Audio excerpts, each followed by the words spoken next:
Hello guys, एक और नई वीडियो में आप सभी का स्वागत है। अपन बात कर रहे थे यूरोप कॉन्टिनेंट के बारे में। यूरोप महाद्वीप के बारे में पार्ट 1 अपन कंप्लीट कर चुके थे। आज चर्चा करेंगे अपन यूरोप महाद्वीप का सेकंड पार्ट। उम्मीद होगी कि अपन सेकंड पार्ट में इस महाद्वीप को कंप्लीट करने की कोशिश करेंगे। ज़्यादा कोई खास है नहीं, पर इसमें से सवाल बहुत बार पूछे जाते हैं। लास्ट वीडियो तक अपन ने चर्चा की थी कि यूरोप महाद्वीप की जो नदियाँ हैं उनके बारे में देखा था। आज बात करते हैं यूरोप महाद्वीप की झीलों के बारे में। देखो, जब झीलों का नाम आता है तो नाम आता है फिनलैंड का। फिनलैंड है, उस फिनलैंड को झीलों का देश कहा जाता है। सीधा सीधा सवाल पूछा जाता है आपसे।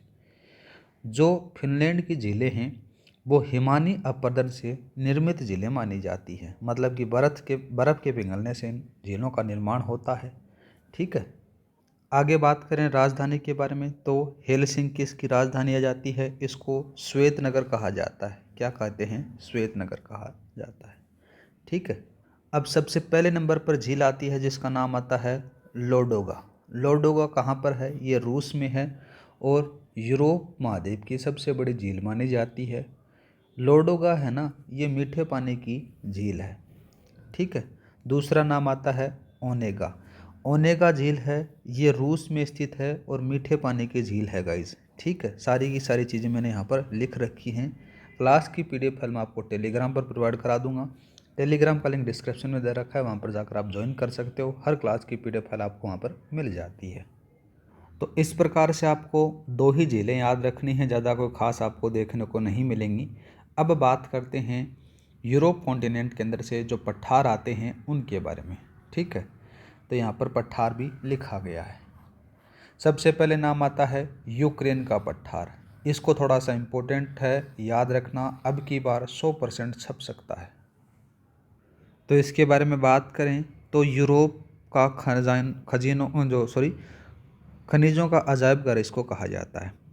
ठीक है। किसको कहा जाता है? यूक्रेन का जो पठार है इसको यूरोप का खनिजों का अजायब घर कहा जाता है। क्यों कहा जाता है? क्योंकि यहाँ पर आपको कोयला, लोहा, मैग्नीज ज़्यादा फेमस माने जाते हैं। वो चीज़ें यहाँ पर मिलती हैं। यूक्रेन का जो पठार है ये दो भागों में बांटा जाता है। कौन कौन से दो भाग आ जाते हैं? पहले नाम आ जाता है डोनेत्स्क आ जाता है और दूसरे का नाम आता है डोनबास। इन दोनों के बारे में बात करते हैं। जो डोनेत्स्क है ये क्या है? लोहा उत्पादन के लिए फेमस माना जाता है। मतलब कि लोहे का उत्पादन यहाँ पर सर्वाधिक किया जाता है। एक खान आती है जिसका खान के बारे में बात करें तो किरियावरी है, खान है जो यूरोप की सबसे बड़ी लोहे की खान मानी जाती है गाइज। आगे बात करते हैं डोनबास के बारे में। डोनबास क्या है कि कोयला उत्पादन के लिए फेमस माना जाता है। किसके लिए? कोयला उत्पादन के लिए फेमस है डोनबास। और ऊपर वाला था जो लोहे के लिए फेमस है। आगे बात करते हैं नेक्स्ट आता है आइबेरिया प्रायद्वीप। आइबेरिया प्रायद्वीप क्या है?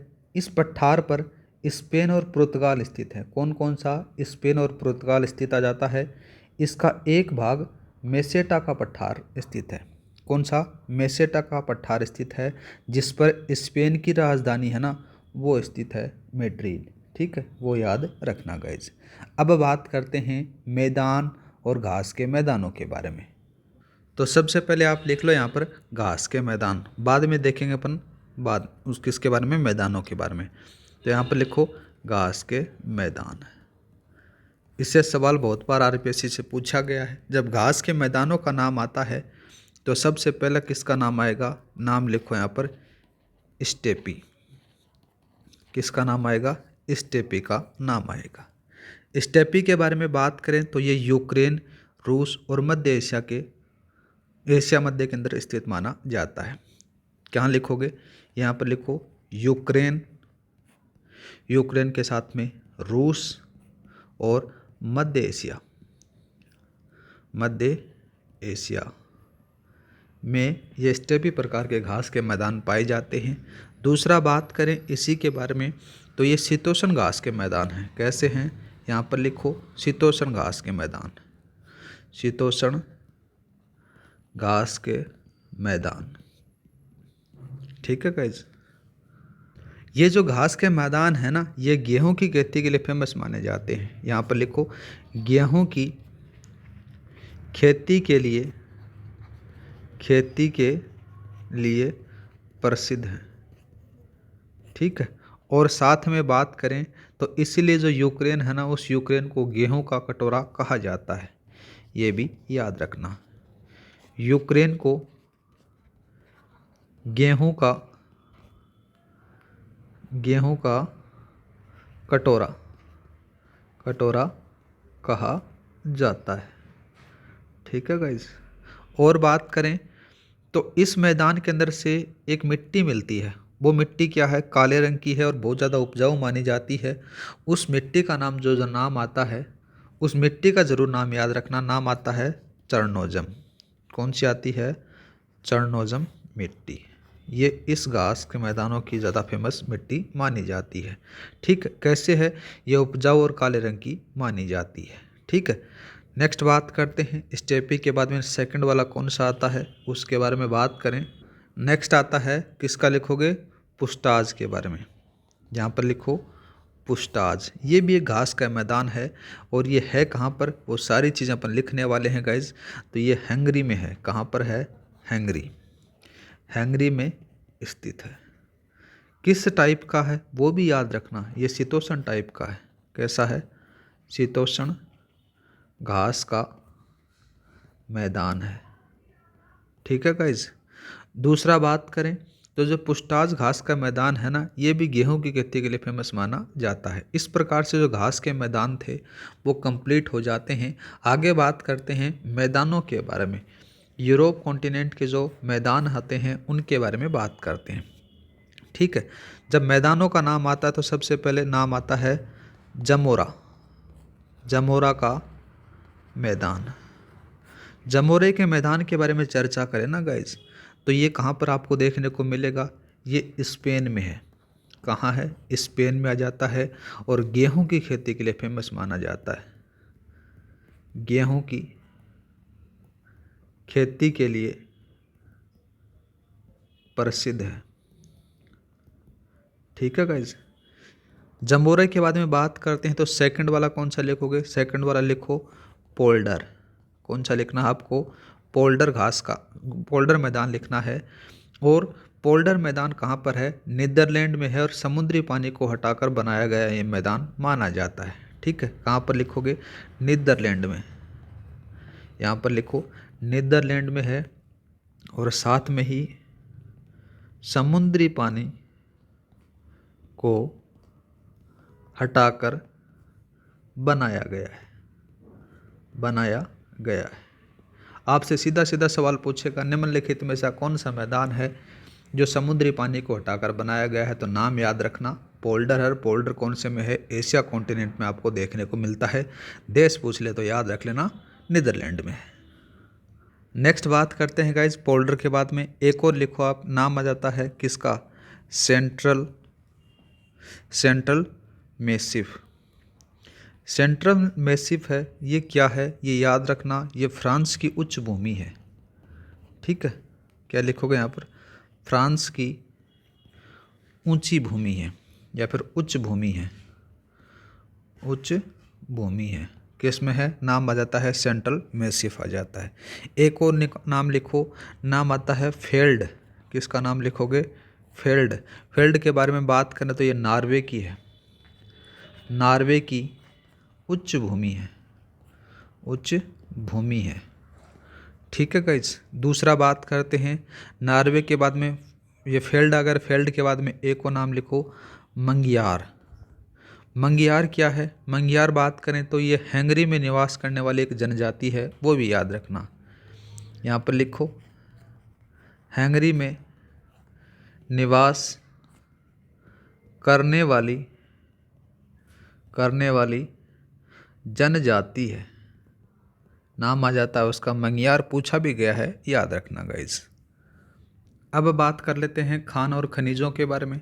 तो यहाँ पर लिखो खान और खनिज। इससे सवाल बहुत बार पूछे जाते हैं, खान व खनिजों के बारे में अपन बात करेंगे। तो खान और खनिजों का जब जिक्र होता है तो उसी के बारे में बात करें ना गाइज, तो जो यूरोप महाद्वीप के अंदर से रूस है ना, रूस क्या है कि यूरोप महाद्वीप का सबसे बड़ा प्राकृतिक गैस और पेट्रोलियम उत्पादक देश माना जाता है। तो यहाँ पर क्या लिखोगे, यह प्राकृतिक गैस व पेट्रोलियम, क्या लिखोगे गाइस, पेट्रोलियम उत्पादक देश है। ठीक है, और सबसे ज़्यादा बड़ा उत्पादक देश है रूस। याद रखना किसका, यूरोप का। एकदम सरल तरीके से मैं पढ़ाने की कोशिश कर रहा हूँ। मेरा मकसद ऐसा नहीं है कि आपको रटा दिया जाए। रटने के लिए तो आप बहुत सारी मार्केट में किताबें आती हैं, रट लो, कोई दिक्कत नहीं है। पर सीधी सी बात ही आ जाती है कि आपका सवाल सही होना चाहिए। कोई भी टेस्ट सीरीज दे रहे हो उसमें 100% आपका सवाल सही हो जाए। ठीक है, रूस के बारे में बात करते हैं। एक और लिखो आप यहाँ पर, रूस है ना, रूस यूरोप का सबसे बड़ा लोहा और कोयला उत्पादक देश भी माना जाता है। ये सारी चीज़ें लिखो यहाँ पर। क्या लिखोगे, यह लोहा व कोयले का सबसे बड़ा उत्पादक है। ये यूरोप महाद्वीप के अंदर से बात कर रहे हैं। ठीक है, सारी की सारी चीज़ें। आगे बात करें तो रूस के अंदर से बात करें तो रूस है ना, रूस के अंदर से वेनेडियम का विश्व में सबसे बड़ा उत्पादक देश माना जाता है। ठीक है, एक पूछा भी गया है, उसी के बारे में बात कर लेते हैं अपन। नाम लिखो आप यहाँ पर, रूर घाटी प्रदेश। ये बहुत बार पूछा गया है आरपीएससी से, रूर घाटी व प्रदेश के बारे में पूछा गया है। ये क्यों फेमस है, ये जर्मनी में स्थित है। जर्मनी में स्थित प्रमुख कोयला उत्पादक देश माना जाता है। ठीक है, तो इसके बारे में आप लिख सकते हो। क्या लिखोगे गाइस, यह जर्मनी में स्थित प्रमुख कोयला उत्पादक देश है। कौन सा, रूर घाटी प्रदेश। ठीक है, ये बहुत बार पूछा गया है। जब आप PYQ उठा कर देख लेना, आपको ये सवाल जरूर मिलेगा। ठीक है, अब बात करते हैं गाइस कृषि उत्पादों के बारे में। कृषि उत्पादों की जब चर्चा होती है तो सबसे पहला नाम आता है किसका, डेनमार्क का। किसका नाम आएगा गाइस, डेनमार्क का। डेनमार्क के बारे में बात करें तो डेनमार्क है, ये क्यों फेमस माना जाता है, ये दुग्ध उत्पादन के लिए विश्व प्रसिद्ध माना जाता है। ठीक है, क्या माना जाता है, दुग्ध उत्पादन के लिए विश्व प्रसिद्ध है। ठीक है, और बात करें तो मक्खन और पनीर का सबसे बड़ा उत्पादक देश भी डेनमार्क ही माना जाता है। ये भी आप लिख सकते हो, मक्खन व पनीर का सबसे बड़ा उत्पादक देश है। और बात करते हैं, दूसरा लिखो आप यहाँ पर। जैसे बात करें तो जो डेनमार्क है, डेनमार्क में अगर बात करें ना तो सर्वाधिक दुधारू पशुओं की नस्लें पाई जाती हैं। ठीक है, और अगर स्टैटिक जीके के अनुसार बात करें तो जो डेनमार्क है ना, डेनमार्क के अंदर से बात करते अगर बाहर निकलते हैं अपन, एडम पनीर है। एडम पनीर है ना, वो क्या है, सबसे महंगा पनीर माना जाता है। और ये कहाँ का है, ये नीदरलैंड का है, याद रखना गाइस। दूसरा बात करें अगर देखो, भूमध्य सागरीय कृषि जलवायु प्रदेशों के अंदर थे तो इसको विश्व का बगीचा भी कहा जाता है। साथ ही बात करें तो इसको रसदार फलों के लिए फेमस माना जाता है। और यहाँ पर सर्दियों में वर्षा होती है, बोले तो माउट आपको यहाँ पर ज़्यादा देखने को मिल जाती है। और बात करें जैसे अंगूर है, अंगूर क्या है, अंगूर के अंदर से बात करें तो फ्रांस का विश्व में प्रथम स्थान माना जाता है।